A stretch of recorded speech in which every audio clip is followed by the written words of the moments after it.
shoot, it has been a headache for the entire nation. You and me, we travel a lot to roads, and we have seen that road isn't up to the mark in India. It has roads, it has spots, bumps, and jerks.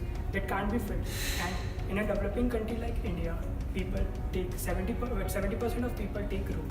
So manual inspection of the road by the government can't be taken into help because of the widespread length of the road, and it is very much heavy on the cost. So we, as a concerned citizen, we have come up with a system where we use our smartphones to detect the pot. So we all have smartphones in this era. So let's put them into some work. Here comes the most important part, data collection. To collect the data, we have made an Android app which will collect the data from accelerometer sensor. Now I am putting the phone on the desk and it will take the readings of the road. Let's go on for a ride. Start.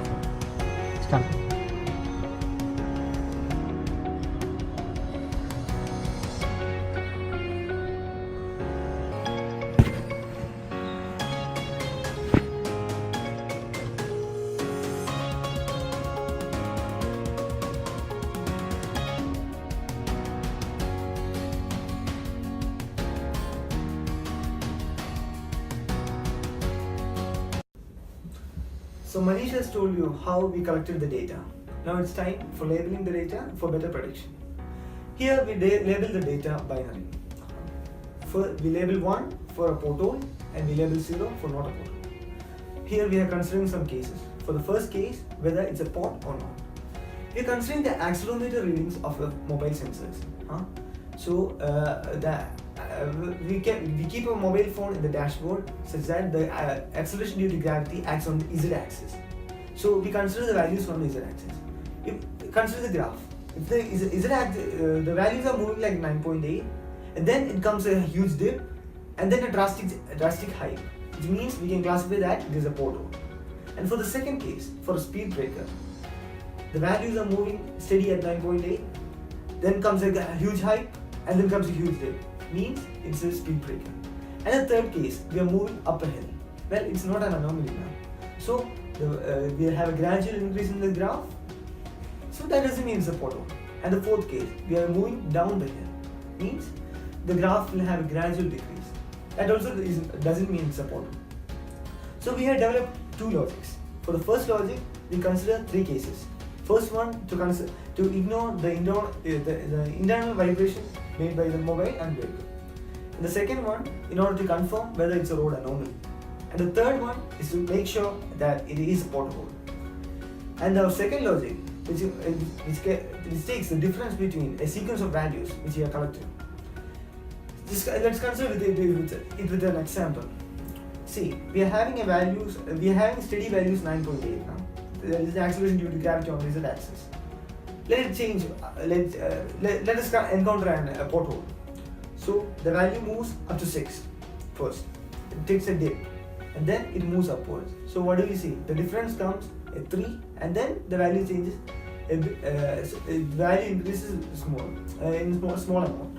So we can say that if there is a huge change in the decrease value, we can see that it's a pothole. We can confirm that it's a pothole. And for other anomalies, the pattern is as follows. Yes. So now we have labeled the data. We need to do an analysis such that we can get the best results. So before applying all the machine learning models, we have tried to use k-means clustering. The use of this is we are just going to find out what are the road anomalies, and with the script that has been used by us for labeling, out of that how many have been left out, because there may be some cases where they may have been left out. So out of the k-means clustering that we have done, we have seen that almost 95% of all the readings has been covered, and very few of them are left which are not considered, which is fine. The accuracy sometimes it changes. Now what you're going to do is we are going to apply machine learning models. So we have applied 5 models. First one is logistic regression, second one is naive Bayes, third one is random forest, fourth one is decision tree, and fifth one is SVM. So out of all the models that we have applied, as you can see, we have the best results for SVM. The SVM is giving us maximum amount of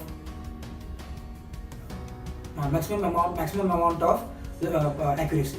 So in this, that's why we will deploy this in our Android app. So now as you can see, in the Android app, we have the phone and the readings have been taken continuously. Now what we're going to do is we will just we shake the phone like as it happens on the pothole when you are in the car. So when it shakes, there's a beep sound. This beep sound occurs when the vibrations go down, when the vibration goes down and up. So in this way we can see that our results have been found out.